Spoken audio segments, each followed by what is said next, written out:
want to attend the last hearing because this is what we were expecting, ma'am. We didn't want to be bullied. We're not bullying you, sir. We are I not think bullying you, that sir. We're not bullying you, sir. you're trying to make people admit something that they will not admit.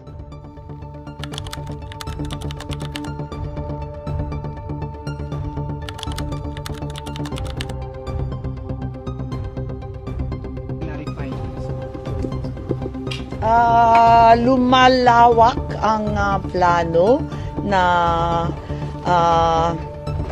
gibain yung mag-amang Duterte.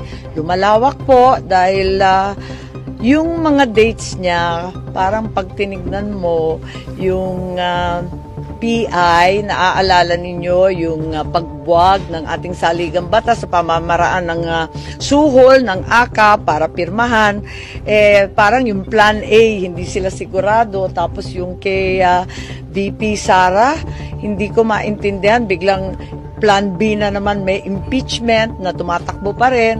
Pagkatapos may ibang plano pa, yung ICC na ang dadampot kay Presidente Duterte.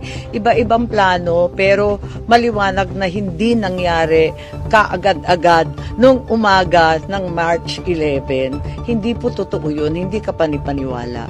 Who's your source for the doc?